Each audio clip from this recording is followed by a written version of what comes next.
brought to you by Skillshare. Hey guys, and welcome in. In this video, we're going to talk about how you can create your own pixel font that you can then use in any software that allows to use a font file. Some of the things we're going to go over in this video is a little preview of the software that I'm using, how to prepare a file for drawing a font. Then we're also going to make a font and export that out as an image. And I'm going to show you how to import that image into the software that we're using, do a few settings and export it out. And there we are. We then have a pixel font.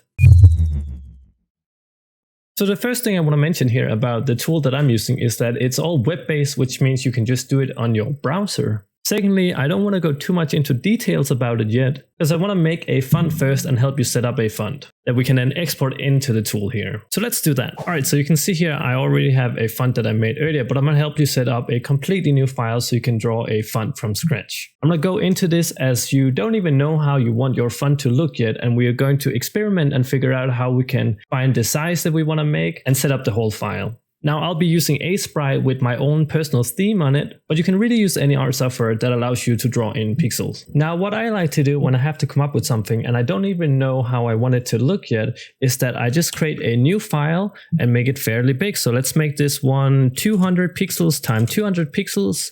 And in this case, I want to have a white background just to make it a little bit clean. And you can see in my case here, I have a grid on, so I'm going to turn that grid off just to make it as clean as possible. I want no distractions. It's a blank canvas, a lot of space, so I can experiment.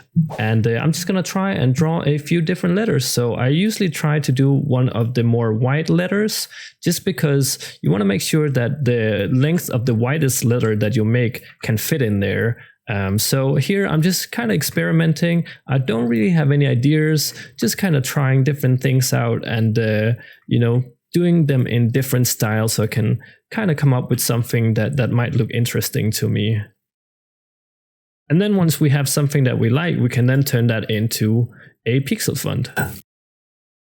Now, when you've drawn a bunch of letters in a style that you like, what we want to do is now separate it into a grid system, kind of like we've done over here, because the tool that we're going to be using needs a grid system like this. So what I like to do to set up a grid system like this is that I take the letter that I really like here, just kind of paste it down beneath. And what I essentially want to do is go down and pick some kind of light gray color here. And then we're going to encapsulate the letter here. So you want the letter to rest all the way on the left side of our grid here, but you also want to give it a little bit of space beneath and on to the right and above. Now, the reason we leave a little bit of space beneath it and above it is because that if we go in here and take a look at my preview grid here, you can see that the letter R is resting on the blue line and hitting the top of the red line. But on the other hand, something like the letter Q here needs to go a little bit beneath the line of where it's drawn on. And we also have some symbols that needs to go above the top of where the letters are. So that is the reason we leave a little bit of space above and a little bit of space below. Depending on the size of your font, you might leave more than 1 pixel beneath here, but because this is a very tiny font, I think 1 pixel above and below will be fine. So the next thing I want to do is copy this grid here and paste it next to the other one. And I want to make sure that the right side and the left side are merged together. And then I'm going to remove the letter M in here, select a very light red and blue color, just to kind of show where the bottom line and top of the letter is. So now that we've finished our little grid box here, I want to select it, copy it, and place it by itself. Depending on what software you can use, there's different ways that you can quickly sort of merge them together and make a huge row like this. But what I like to do is just kind of copy paste them a few times, and it doesn't matter how many columns and rows that this grid have, as long as they're just merged together and all have the same size. And here we have a grid where we can start drawing all our letters in. But you may be asking, what letters do I actually need to draw? And this is where I want to go back into the tool, the website that we're using to make our font. Because if you look up here to the top left of the menu, you can see a bunch of letters and symbols. And you can see those are corresponding to the image down here that is then turned over to a font here to the right. You could in theory just follow all the symbols that you see here. And if you need any additional symbols, what you can do is just make a new row down here below and type whatever letters that you need. For example, in my language, we have 3 letters called E, Ö, and O, and I could type them in here, and then they would correspond to the next row beneath all these symbols here. But you can also just go in here, remove all of this, type in A, B, C, D, E, and so on, the whole alphabet. Now that's going to make a little more sense in a bit when we come back to the software. That was just some additional information that I really wanted to inform you with before we start drawing in all the letters. Now I'm not going to draw all the letters in here on stream, but I'll give you a little bit of a few tips on how you can export this out and a few things to keep in mind before we move on. So once you're done drawing all the letters inside your grid here, and we need to export it out, it doesn't really work if we have it inside a huge image like this where we have a bunch of stuff up here, we have some things on the side. Essentially what we want to do is copy this entire grid here, and then we're going to create a new file. And once we copy something and create a new file, the new file usually have the size of the copied segment that we have. Meaning when I press OK here and I paste my image in, it should automatically fit into this. And this is a thing that's pretty universal in most software. So even if you're not using a sprite, this should work. Anyway, I'm going to let you fill out your entire font sheet here, and I'll be using my test sheet to progress with the video. So once you're done drawing all the letters, numbers, and symbols that you want to have in your font, you want to save this. And you can see here, I already have a file, so I'll just overwrite it here. And after saving, we want to open up the website that we're using here.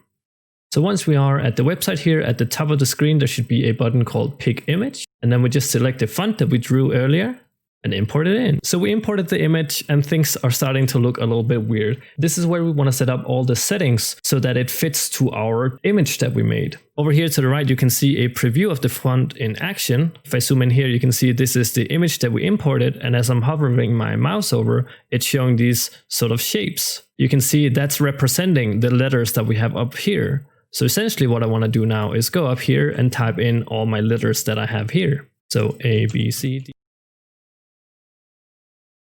And it's very important as I'm drawing them in here, you can see I'm also making sure that they are at the same row. Right, there we go. That should be all the letters that I have in my image.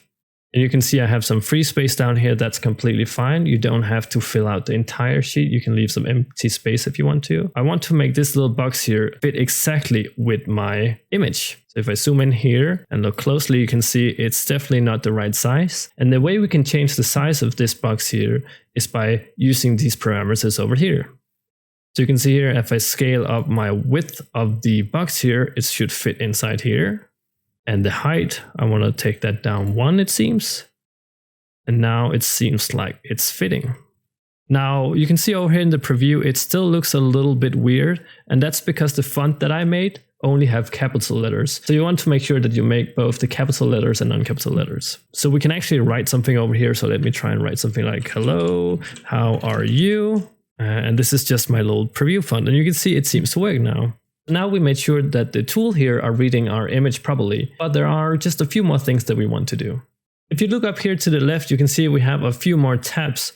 And if I go in here to the second one, it's just some more additional information about your font. There was one error I ran into this as I was testing out all my fonts. And you can see here, if I go over and make a new row, a type, I'm pretty good. You can see that the letters are all merged together and there's not enough space between them. If you run into that same issue as me, you can do that over here in this menu here called Descent, and you can turn it up and down to increase the spacing between the letters. Now the last tab we have here at the top is the Meta tab, and this is where we save all the information inside the font about who made it, what it's called, and those kind of things.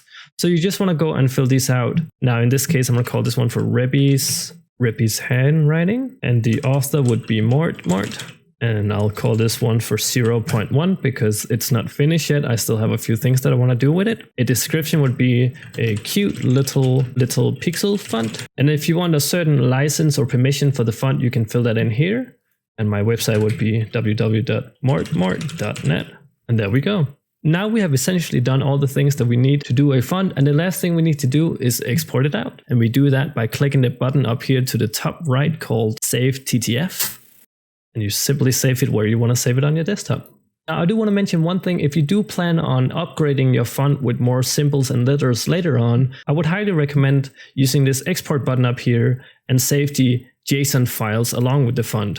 And the reason we want to do that, if I reload the page here, I load in the image again, you can see all the settings are wrong, and you can then import in the settings with the JSON file to get all the information that we just filled out.